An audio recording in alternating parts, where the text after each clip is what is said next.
지난 12월 스위스 유명 스키장에서 자가격리 중이던 영국인 수백 명이 도주하는 어이없는 일이 발생했습니다. 영국 매체 가디언에 따르면 세계적인 스키 휴양지 스위스 베르비에의 스키리조트에서 격리 중이던 영국인 관광객 420명 중 200여 명이 하루도 못 견디고 몰래 숙소를 빠져나갔다고 전했습니다. 베르비에는 영국인이 겨울철 관광객의 20%를 차지할 만큼 즐겨 찾아 현지인들에겐 작은 런던으로도 불리는 곳입니다. 스위스 정부는 영국발 코로나 변이 바이러스 확산을 막기 위해 영국에서 온 모든 입국자들에게 열흘간 자가격리할 것을 명령했는데, 이 조치는 베르비에에 묵고 있던 영국인 관광객에도 동시에 적용된 겁니다. 현지 당국은 격리 대상자 대다수가 하루 정도는 참았지만 결국 못 참고 몰래 도망갔다고 설명했습니다.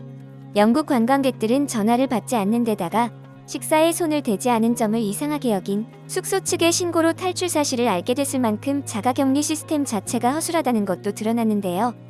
200여 명은 하루 만에 사라졌고 나머지 200여 명도 주말을 못 견디고 사라졌다고 전해졌습니다.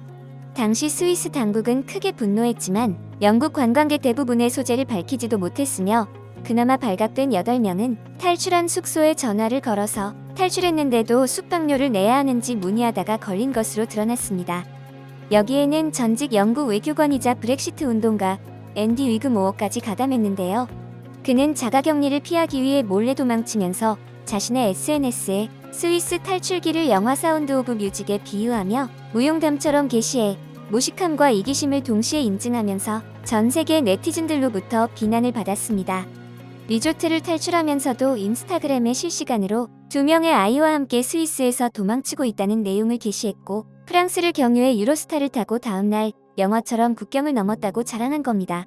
전 세계 네티즌들은 이쯤 되면 영국이 중국 다음으로 제2의 민폐국이 아니냐며 난리가 났는데요.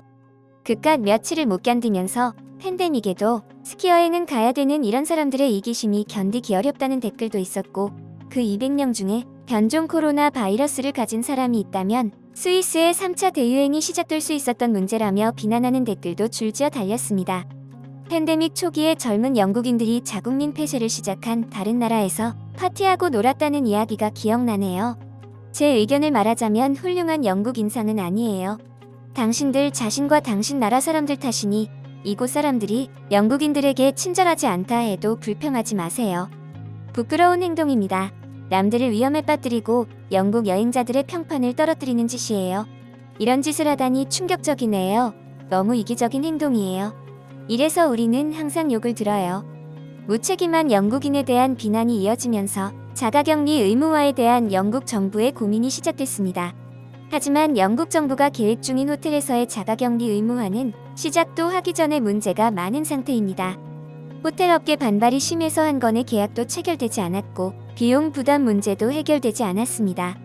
호텔업계 측은 여름 성수기인 7, 8월 예약 수입을 정부가 보상해줘야 한다는 입장을 보이고 있는 데다가 영국엔 매일 여행객 2만 명이 입국하고 있기 때문에 하루에만 5억 4,800만 파운드, 한화로 약 8,416억 원의 비용이 들 것으로 보여 실효성에도 의문이 제기되고 있죠. 이렇게 영국에서 자가격리 의무화 조치가 뜨거운 논란이 되자 영국의 롤모델로 한국이 제시됐습니다. 지난 5일 영국 매체 가디언에서는 한국의 코로나 자가격리 경험담, 영국에게 남긴 큰 교훈이라는 제목의 기사에서 영국과 스웨덴에서 활동 중인 애널리스트 김태훈의 한국에서 자가격리 경험담을 실어 큰 주목을 받았습니다. 고위험 국가에서 도착하는 해외 여행객들이 호텔에서 자가격리하도록 하는 영국 정부의 결정은 정부 운영시설에서의 강제 자가격리하는 것과의 효과에 대한 논쟁을 일으켰습니다. 비용과 강제적 성격을 못마땅히 여기는 사람들도 있고, 충분히 검증되지 않은 너무 늦은 조치라는 사람들도 있습니다. 이것과 관련해 한국의 코로나 환자들을 위한 격리시설에서 지낸 내 경험이 도움이 될 수 있을 것입니다. 지난 11월 나는 가족과 휴가를 보내러 한국에 갔습니다. 서울에 도착하면 거치는 복잡한 과정을 요약하자면 코로나 자가격리 앱을 다운받고 체온을 확인한 뒤 전용 택시로 집에서 가장 가까운 병원으로 이송되어 검사를 받았습니다. 그 다음 2주 이상 집에서 자가격리해야 했습니다. 집에 도착한 뒤 부모님과는 최소한 접촉했고, 부모님은 계속 마스크를 쓰고 내게 내 방에서만 지내라는 눈치를 주셨습니다. 이튿날 아침에 검사 결과가 나왔는데 놀랍게도 양성이었습니다. 무증상이었기 때문이었습니다. 굉장히 놀란 것은 지역 보건소 직원이 나를 정보시설에 데려다 주러 온 것이었습니다. 내가 집에서 나온 직후 직원들이 더 찾아와 우리 아파트를 소독하고 부모님에게 검사를 받으라고 했습니다. 한국에서는 증상이 아무리 약해도 코로나 환자가 집에서 자가 격리할 수 없습니다. 따라서 나는 서울 중심부의 경증상자를 위한 격리시설로 개조한 유스 호스텔에서 14일간 지내게 됐습니다. 이 건물은 과거 군사 독재 시절 첩보기관이 있었고 숱한 사람들이 고문을 당한 곳이었습니다. 그 점 때문에 더욱 우울했습니다. 내 숙소는 TV와 욕실, 전기 주전자가 있는 중간 크기 방이었습니다.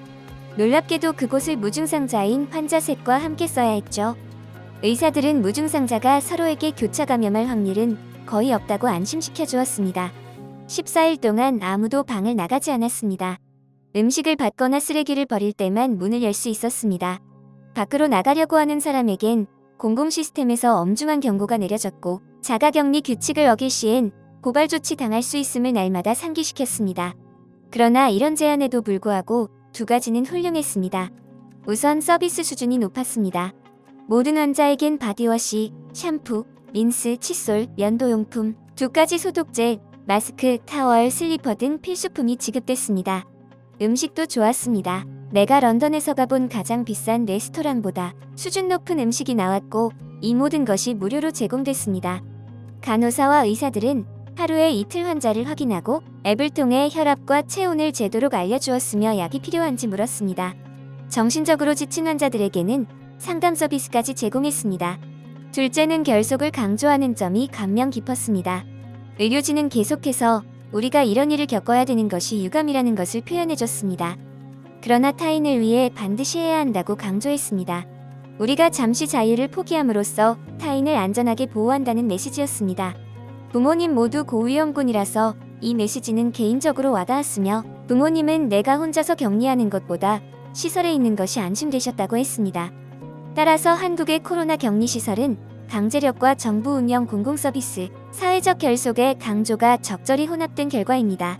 이런 시설이 영국에서도 만들어질 수 있는지에 대해서는 더 논의가 필요할 것입니다.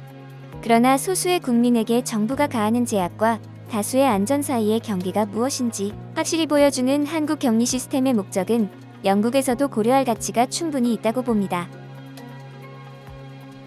해당 기사에는 엄청난 댓글들이 달리며 토론이 펼쳐졌는데요. 지난 8월 한국 방문 때 2주간 자가격리를 했습니다. 공항에서 자세한 주의사항을 들었습니다. 군복 무중인 청년들이 보호복을 착용하고 소독한 버스로 방문객들을 자가격리 5성급 호텔로 안내하며 열심히 일했습니다.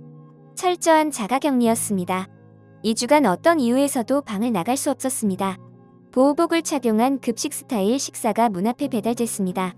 관련자 모두가 굉장히 예의 바르게 단호했습니다. 팬데믹에 대한 반응에서 영국과 한국의 가장 큰 차이는 한국에선 규칙을 세우면 지킨다는 겁니다. 카페에서 코로나 앱으로 체크인을 하거나 전화번호와 이름을 남기지 않으면 커피를 못 삽니다. 공공건물에서 코를 마스크 밖으로 꺼내고 다니면 한국 사람들은 당신이 정신질환이 있다고 생각하고 상냥하게 지적합니다. 화를 내며 마스크를 쓰지 않으면 경비를 부를 겁니다. 이 기사가 지적하듯이 이 모든 것이 확진자 격리의 광범위한 지지를 받은 덕분입니다. 하지만 보통 사람들도 주의사항을 진지하게 꼼꼼히 받아들였습니다. 기사 감사합니다. 제대로 일하는 정부 얘기를 오랜만에 들으니 반갑네요. 코로나 초기에 한국의 부산에서 일했어요. 그때 150km 북쪽에서 코로나 대유행이 일어났어요. 상사와 이야기해서 재빨리 떠나기로 했죠. 그때 계속 머물지 못한 게 아쉽네요. 국민들과 의료진의 인내심만으로 아무런 봉쇄 없이 코로나를 통제하는 국가는 한국이 유일하며 이제 전 세계는 코로나에 관한 모든 기준이 한국이라고 말하고 있는 것입니다. 여러분의 소중한 의견을 남겨주세요. 바쁘시더라도 구독과 좋아요 부탁드립니다. 지금까지 단골이시였습니다. 시청해주셔서 감사합니다.